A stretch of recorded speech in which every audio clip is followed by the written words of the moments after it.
ఉప్మా. ఏందమ్మా? ఏందది? ఉప్మానా? ఎల్లెళ్ళవమ్మా నీ బోడుప్మా నువ్వు. అలా అనొద్దు. అదే 'పోకిరి' సినిమాలో ఇలియానా క్యారియర్లు కట్టుకొని ఉప్మా యేసుకొని తిరిగినప్పుడు మాత్రం తెగ జూసారు. 'నిన్ను కోరి' మూవీలో నివేదా థామస్ చేసినప్పుడు చూసారు. అవేం బ్లాక్ బస్టర్ చేశారు. ఇక్కడ 2 సెకండ్స్ వీడియో చూడడానికి మీకంత ఇబ్బందెందుకో నాకర్థం కాలేదు. అప్పుడప్పుడు కూడా చేసుకోవాలి గదా! ఉప్మాలు, చప్మాలు. తప్పదు.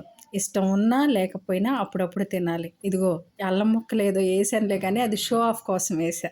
ఎందుకంటే మా బుడతంగాళ్ళు తినరు. ఎప్పుడూ తినరు. అల్లం ముక్కలేస్తే "ఏంటి మమ్మీ అల్లం ముక్కలు" అని అంటారనమాట. సో ఎయ్యాల్సొచ్చింది. మీరు కూడా యేసుకోండి. డైజెషన్‌కి బావుంటది. ఇంతకీ ఇదేం ఉప్మా అంటే గోధుమ రవ్వ ఉప్మా. మీకు తెలియంది కాదు. వీట్స్‌తో చేస్తారనమాట. Somehow better. తినొచ్చు. గోధుమలతో చేసేది కాబట్టి.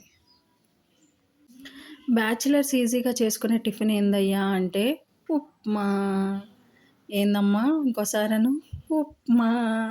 మీకు కష్టంగా ఉన్నా వినాలి తప్పదు. కొంచెం కష్టం, కొంచెం ఇష్టం ఉన్న టిఫిన్ ఏదన్నా ఉంది అనంటే అది ఉప్మా. ఎందుకంటే అది ఈజీగా అయిపోతది కాబట్టి ఇష్టం. తినాలంటే కొంచెం కష్టం. ఉప్మా గూడా ఇష్టపడి తినేవాళ్ళు చాలామంది ఉంటారులెండి. ఇందులో అందుకే కాస్త జీడిపప్పులేసా. ఇంట్రెస్ట్‌గా తింటాం గదా! ఇది జీడిపప్పు ఉప్మా. సో, ఎంజాయ్ చేయండి. మీరు గూడా చేసుకోండి. ట్రై చేయండి. బ్యాచిలర్స్ చూడండయ్యా. చూసి చేసుకోండి. మీకు ఆల్రెడీ వచ్చుంటదిలే. మీరు బిర్యానీలే చేస్తున్నారు. ఈ ఉప్మాలు ఎంతలోకి ఈజీగా చేసేస్తారు. బట్ ట్రై చేయండి. ఈ అక్క ఏదో చేసి చూయిస్తుంది గదా! చూసి ఎంజాయ్ చేయండి. ఆ తాలింపుని కొంచెం ఉడికిచ్చండి. లేపోతే అవి ఉంటాయి గదా! పల్లీలు, జీడిపప్పు అంత మంచిగా అనిపించవనమాట. కొంచెం ఉడికించేసి నేనొక మాట చెప్తున్నాను. తక్కువ వాటర్ పోసుకోండి. ఏం చెబుతున్నాను? తక్కువ వాటర్ పోసుకోండి. పొడి పొడిలాడిద్ది. ఇక్కడ నేను కొంచెం ఎక్కువ వాటర్ పోసాలే. అయినా గానీ కొంచెం బాగా డ్రైన్ చేస్తే బానే ఉంటది. డ్రై చేస్తే.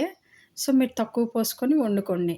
సరేనా మరి? ఇంకోసారి ఇంకో టిఫిన్‌తో వద్దాంలే కానీ, ప్రెజెంట్ బ్యాచిలర్స్ కంపల్సరీ చేసుకోవాల్సిన టిఫిన్ తప్పకపోతే ఏం చేస్తాం? ఇది చేసుకోండి. ఆ బయట తినే కంటే ఇది బెటర్. అర్థమైందా? ఈసారి నెక్స్ట్ టైమ్ ఏ కొర్రలు, రాగులు వాటితో ఏమన్నా వెరైటీస్ చేసి చూద్దాము. ఉంటా. బాయ్.